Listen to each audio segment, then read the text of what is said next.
حضرت عمر فاروق اللہ اکبر، حضرت عمر جیسا بندہ 24 لاکھ مربع میل کا حکمران، اور شاہ روم کو خط لکھ کے کہتا ہے میں منت نہیں کرتا، میں حکم دیتا ہوں۔ نہ تگڑا بندہ جنگ قادسیہ کے لیے حضرت سعد بن ابی وقاص کو بھیجا، فتوح شام پڑھ کے دیکھیں۔ حضرت عمر بڑے پریشان ہیں، اتنے دن ہو گئے کوئی رپورٹ ہی نہیں آئی۔ اب تو موبائل ہے نا، ایک ایک منٹ کی رپورٹ لیں آپ، بلکہ آپ ایک منٹ کی فوٹو لیں، آپ رپورٹ تو دور رہ گئی۔ حضرت عمر فاروق رضی اللہ تعالیٰ عنہ بڑے پریشان ہیں کہ قادسیہ میں حضرت سعد بن ابی وقاص کے ساتھ لوگ جہاد کرنے گئے، رپورٹ کوئی نہیں آ رہی۔ اتنے پریشان تھے کہ باہر نکل کے نا اس رستے پہ بیٹھ جاتے جو رستہ قادسیہ کی طرف سے آتا تھا، اس جو بھی آتا جاتا پوچھتے جنگ کے کیا حالات ہیں۔ ادھر جب اللہ نے فتح دے دی نا تو حضرت سعد بن ابی وقاص رضی اللہ تعالیٰ عنہ نے ایک قاصد کو خط دے کے بھیجا، کہنے لگے عمر کے پاس جاؤ، انہیں اطلاع دو کہ الحمدللہ اللہ نے اسلام کو فتح عطا کر دی۔ یہ حضرت عمر کو جا کے دینا، وہ بڑے پریشان ہو گئے۔ وہ جو اس زمانے میں اس طرح ہوتا تھا کہ کئی دور دور سے صحابہ جو دوسرے شہروں کے ملکوں کے رہنے والے ہوتے تھے وہ بھی آ کے شامل ہو جاتے تھے جہاد میں۔ کوئی ایک دفعہ مدینے آیا، کوئی 2 دفعہ آیا، پھر اپنے اپنے علاقوں میں بہت سارے لوگوں نے زیادہ دفعہ حضرت عمر کو دیکھا بھی نہیں تھا۔ وہ جو قاصد خط لے کے آیا تھا نا، اس نے ایک آدھ دفعہ دیکھا تھا، حضرت عمر بوڑھے ہو گئے، وہ پہچانتا نہیں تھا۔ میری بات کی سمجھ آ رہی ہے آپ حضرات؟ ادھر سے وہ خط لے کے آ گیا، حضرت عمر مدینے سے باہر نکل کے اس روڈ پہ بیٹھے تھے جو قادسیہ سے آتا تھا۔ جب اس آدمی کو آتے دیکھا تو حضرت عمر اٹھ کے کھڑے ہو گئے، فرمانے لگے قادسیہ سے آ رہے ہو؟ وہ کیا کہتا ہے؟ پھٹے پرانے کپڑے، ٹوٹے ہوئے جوتے، سر پہ پرانی پگڑی، کہنے لگے غلام مدینے کے رہنے والے ہو؟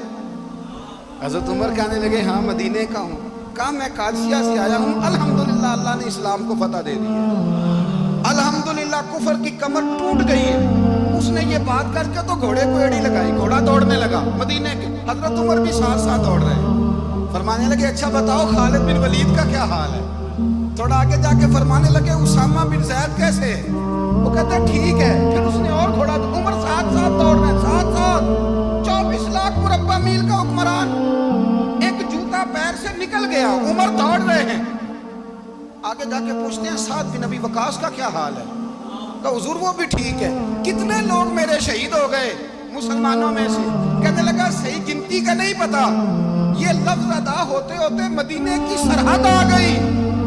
لوگوں نے عمر کو گھوڑے کے ساتھ دوڑتے دیکھا تو کہا امیر المومنین کیوں دوڑ رہے ہیں؟ وہ غلام چھلانگ لگا کے نیچے آیا، قدموں میں بیٹھ گیا، کہنے لگا حضور آپ نے بتایا ہی نہیں آپ امیر المومنین ہیں۔ آپ فرمانے لگے کیا بتاتا؟ میں تو اونٹ چلانے والے کا پتر ہوں، کیا بتاتا؟ وہ عمر ہوں جس نے اپنے گناہوں کا حساب دینا ہے، کیا بتاتا؟ جو سعد بن ابی وقاص کو جہاد پہ بھیج کے خود بزدلوں کی طرح گھر میں بیٹھا ہے، کیا بتاتا؟ کوئی حیثیت نہیں، کوئی طاقت۔ تو نے اچھا کیا، تو مجاہد تھا، مجھے ساتھ ساتھ دوڑایا، تو نے اچھا کیا۔ جتنے لوگ تھے چیخیں مار کے رونے لگے۔ حضرت فاروق اعظم سے کہنے لگے عمر جب تک تیرے جلوے رہیں گے اللہ کامیابیاں ہی عطا فرمائے گا، جب تک تیرا رنگ رہے گا اللہ تعالیٰ نوازتا ہی رہے گا۔ کچھ نہیں، کبھی اپنا آپ ظاہر ہی نہیں کیا۔ بہت بڑے تھے، بہت بڑے تھے حضرت عمر، بڑے تھے، لیکن ساری زندگی اپنے محال۔ حضرت ابو رافع غلام تھے، قرآن پاک بڑا سونا پڑھتے تھے۔ حضرت عمر جب بھی انہیں ملتے کہتے ابو رافع تو عمر سے اچھا ہے، قرآن بڑا شاندار پڑھتا ہے۔ تو وہ کہتے حضور اگر میں قرآن صحیح پڑھتا ہوں تو آپ کو قرآن کی تشریح زیادہ صحیح آتی، آپ بھی تو مجھ سے افضل ہیں۔ تو آپ فرماتے نہیں پھر بھی تو مجھ سے افضل ہے۔ کیوں؟ اس لیے کہ تو اپنے غلام اپنے آقا کی نوکری بھی ٹھیک کرتا ہے اور رب کی عبادت بھی ٹھیک کرتا ہے، اور مجھے خالی صرف عبادت کرنی ہوتی ہے وہ بھی ٹھیک نہیں کر پاتا۔ ساری زندگی اپنا محاسبہ، ساری زندگی اپنے گریبان میں دیکھا، ساری زندگی اپنے آپ کو پرکھا، اپنے آپ کو ٹٹولا۔ 62 سال عمر بیت گئی۔ حضرت حذیفہ بن یمان ایک صحابی تھے، میرے نبی کریم علیہ السلام نہ ان سے راز کی باتیں کرتے تھے۔ ہر بندے کا ہاضمہ ٹھیک نہیں ہوتا، سب سے راز کی بات نہیں کرنی تھی۔ حضرت حذیفہ بن یمان کہتے حضور راز کی باتیں بتاتے۔ مدینہ منورہ میں جو منافقین تھے ان کی لسٹ بھی نبی پاک نے حضرت حذیفہ بن یمان کو دی تھی۔ جب کوئی مشکوک آدمی مر جاتا نا تو صحابہ کہتے ہم دیکھتے اگر حضرت حذیفہ نے جنازہ پڑھا تو ہم بھی جنازہ پڑھ لیتے۔ پاک نے بھی کچھ جنازے نہیں پڑھے. ترمذی میں ہے, فرمایا عثمان سے جو بغض رکھے اس کا جنازہ نہیں پڑھیں گے. حضرت حذیفہ بن یمان اگر جنازہ پڑھتے تو لوگ پڑھتے, وہ نہ پڑھتے تو لوگ جنازہ نہ پڑھتے. حضرت حذیفہ بن یمان کہتے ہیں جناب عمر فاروق کی خلافت کے آخری ایام تھے, کچھ دنوں کے بعد وہ شہید ہو گئے. فرماتے ہیں آدھی رات کا وقت تھا, میں گھر میں سویا تھا بڑا بے فکر, اچانک میرے دروازے پہ دستک ہوئی, میں گھبرا کے اٹھا, اتنی رات کو کون آیا؟ کہتے قربان جاؤں, دروازے پہ گیا تو امیر المومنین فاروق اعظم دروازے پہ. میں نے کہا عمر کوئی حکم تھا تو مجھے بلا لیتے. کہنے لگے میں نا امیر بن کے نہیں آیا, تیرا ویر بن کے آیا ہوں. امیر المومنین کی حیثیت سے سرکاری کام سے بلاتا تو وہاں بلاتا, مجھے ایک ذاتی کام پڑ گیا.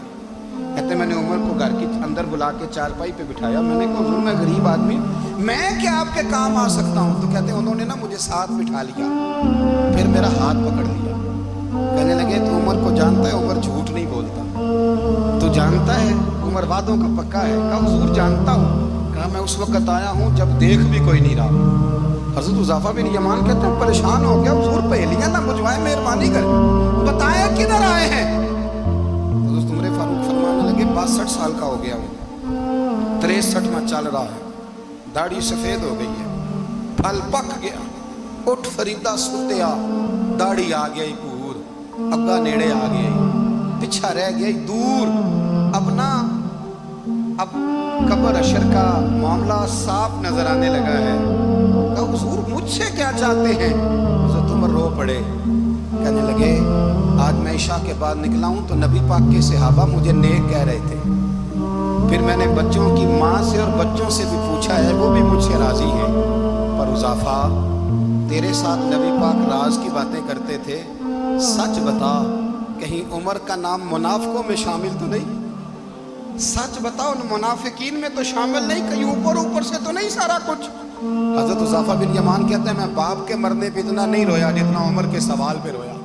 میں قدموں میں بیٹھ گیا. میں نے کہا نہیں عمر, یہ تو میں نے نہیں سنا, لیکن یہ میں نے نبی پاک سے ضرور سنا ہے کہ میرے بعد اگر کوئی نبی ہوتا تو عمر ابن خطاب ہوتا. یہ میں نے اپنے کانوں سے سنا ہے کہ عمر جس گلی سے گزرے شیطان رستہ بدل جاتا. یہ میں نے اپنے کانوں سے سنا ہے کہ 950 سال حضرت جبریل جناب عمر کی شان بیان کرے تو پھر بھی بیان نہیں ہو سکتا. یہ میں نے ضرور سنا. دوستو ساری زندگی حضرت عمر نے اگر دوسروں کا محاسبہ کیا تو اپنا اور اپنے بچوں کا بھی کڑا خیال رکھا, اپنی ذات پر بڑی توجہ دی. جو لوگ اپنا بھول جاتے ہیں نا, ہمیں اپنی صحت کا بڑا خیال ہے لیکن اپنی روحانی زندگی کا کوئی خیال نہیں ہے, قلبی زندگی کا کوئی تصور نہیں ہے. آپ یقین کریں موٹا آدمی کمزور ہونے کے لیے جدوجہد کا ہے, کمزور طاقتور ہونے کے لیے, لیکن جس کو کتنے دن بیت گئے اللہ رسول کی یاد میں رویا ہی نہیں, کتنے دن بیت گئے نعت سننے کو دل ہی نہیں چاہا, جسے مہینوں بیت گئے اور قرآن پاک کی طرف نظر ہی نہیں گئی, فکر مندی نہیں. زندگی زندہ دلی کا نام ہے, مردہ دل کیا خاک جیا کرتے ہیں. بھائی حضرت عمر کی زندگی دور حاضر میں ہمیں یہ سبق دیتی ہے کہ کڑی نگرانی رکھو اپنے پودوں کی, کڑا خیال رکھو اپنے ذاتی باغ کا, اور یہ جو تمہارے دل کی دنیا ہے یہ تمہاری روح کی زندگی ہے, اس کا محاسبہ کرتے رہو. نبی کریم علیہ السلام نے فرمایا اپنا حساب خود کر لو قبل اس کے کہ تمہارا حساب کیا جائے. اپنا حساب, بولیے اپنا حساب. ہم ساری دنیا کا حساب کرتے پھرتے ہیں, کوئی کہاں سے کماتا ہے کہاں کھاتا ہے, پر اپنا حساب حضور نے فرمایا حساب کر لو قبل اس سے کہ تمہارا حساب. مولا علی فرماتے ہیں نماز پڑھ لو قبل اس کے کہ تمہاری نماز پڑھی جائے, نماز پڑھ لو قبل اس کے کہ تمہاری. اپنا محاسبہ کریں, تھوڑا سا نا اوپر دائیں بائیں دیکھنے کی بجائے تھوڑی سی گردن جھکا کے نا, درویش کہتے ہیں برے بندے نو میں لبن ٹریا تے جگ تے ملیا نہ کوئی, اپنے اندر چاہتی پائی تے میں تھوں برا نہ کوئی. تھوڑی سی اپنی طرف توجہ دے. ہم نا بے چین وقت گزار رہے ہیں, بے قرار ہیں, بے سکون ہیں. سبب یہ ہے کہ ہم نے نا اپنا حساب کرنا چھوڑ دیا ہے. حساب کرو گے, بے حساب تو بندہ روٹی کھا لے تو بیمار ہو جاتا ہے, اور اگر زندگی بے حساب گزرے, گناہوں کا حساب ہی نہ کیا جائے, تقوی کی طرف توجہ ہی نہ کی جائے, تو پھر زندگی دشوار ہو جاتی ہے، اور اللہ پوری امت مسلمہ کو ایک حضرت عمر فاروق رضی اللہ تعالیٰ عنہ کے طریقے پر چلنے والا لیڈر عطا فرما، ہمیشہ بدعت خیر الانام میں گزرے۔ دعا ہے